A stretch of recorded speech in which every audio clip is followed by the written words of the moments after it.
So what if the single biggest difference between a top CEO and, well, everyone else isn't their work ethic, but the very software running in their brain?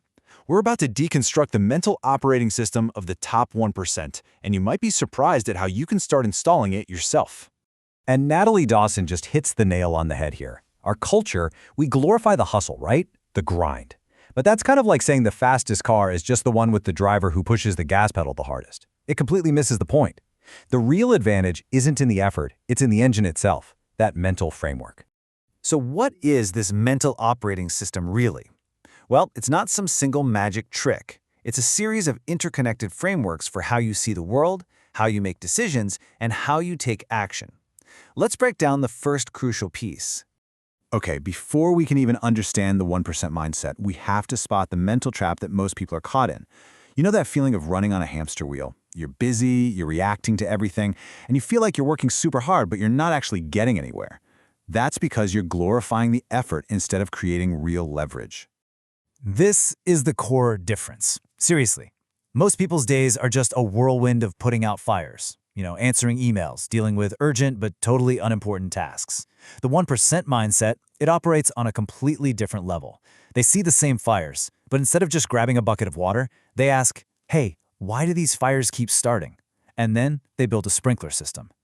That's the difference between just reacting and actually building leverage. So where do we even begin to make this huge shift? It all starts inside. I mean, think about it. You can't build a skyscraper on a shaky foundation.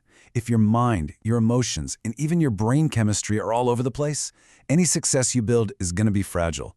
So the very first step is becoming the master of your own internal state. Let's get into the brain chemistry of motivation for a second. Your baseline dopamine is kind of like the water level in a reservoir. When you do something that gives you an unearned instant reward, like say scrolling through social media, it's like opening a floodgate. You get this huge rush, sure, but then the water level in the reservoir drops, leaving you with even less motivation than when you started. This is exactly why you feel so drained and why you crave another hit of distraction. And here's the choice we're all facing every single day. The green flags on the left, those are the hard things, the tough workout, that complex problem. They don't give you that instant rush, but they slowly and steadily raise your baseline motivation. The red flags on the right, those are the easy things, the shortcuts. They feel good in the moment, but they're secretly digging you into a motivational deficit. Every single choice pushes you one way or the other. Now, here's a really powerful tool for protecting your inner state. When a crisis hits, a deal falls through, a key employee quits, just ask yourself this simple question. 99% of the time, the answer is no. This question instantly separates what's truly important from what we call manufactured urgency, that feeling that everything is on fire when it's really just a small spark. It lets you put your mental energy where it actually matters. And this leads to a super crucial point, emotional discipline.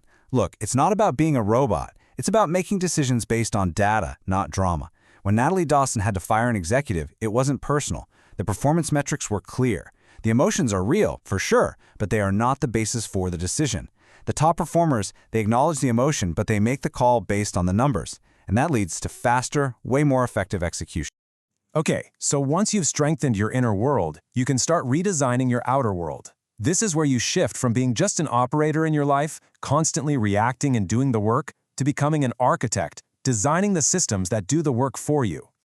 Think about this for a second. Really think about it. Are your last 3 major problems actually the same problem, just wearing a different costume? That recurring cash flow issue, that team conflict that keeps popping up, that cycle of burnout, they're not separate problems. They're symptoms of a single deeper systemic failure. So here's how you break the cycle. The operator sees a problem and fixes it. A week later, the same problem comes back and they fix it again. The architect sees the same problem, but instead of just fixing it, they build a system, a new process, a checklist, a piece of software, so that problem can never happen again. Then they move on. That's how you create scale and free up your mind for what's next. Here's a simple trick to upgrade your thinking right away. When you're faced with a tough decision, just pause. Then ask yourself, how would a CEO handle this? Or, how would my future self want me to handle this? This instantly pulls you out of the emotional weeds and forces you to see the bigger, more strategic picture. This shift in thinking is most powerful when you apply it to your most precious resource, time. Most of us are just trying to manage our time, to cram more into each day. But the elite, they don't manage time, they invest it. They know that every hour spent on a high-leverage activity will pay dividends for years to come, while an hour wasted is just gone forever.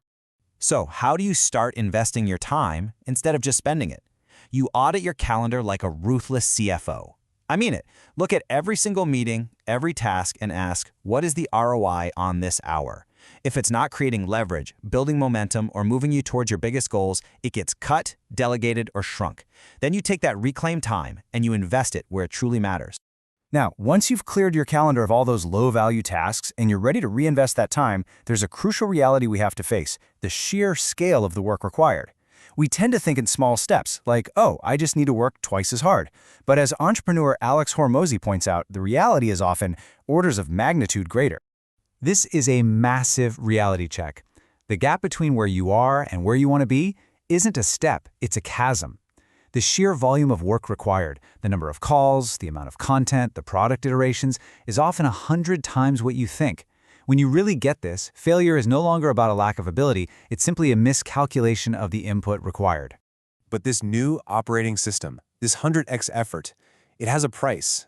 And this is maybe the most important part of thinking like the top 1%. You have to be willing to pay it, soberly and without complaint. These are the non-negotiable price tags. As Alex Hormozi explains it, if you want ambition, the price is loneliness. Why? Because you'll be on a path very few people are willing to walk. If you want discipline, the price is pleasure. You have to sacrifice that short-term gratification. You want fame? You pay with your privacy. Every single one of these outcomes has an unavoidable and often painful cost. And here's the hard truth. You cannot have the prize without paying the price. So many people want the outcome, but they want it on their terms, with their current comforts and their current habits. That's just not how it works. These are not options on a menu. They are mandatory trades. You either make the trade or you don't get the prize. It really is that simple.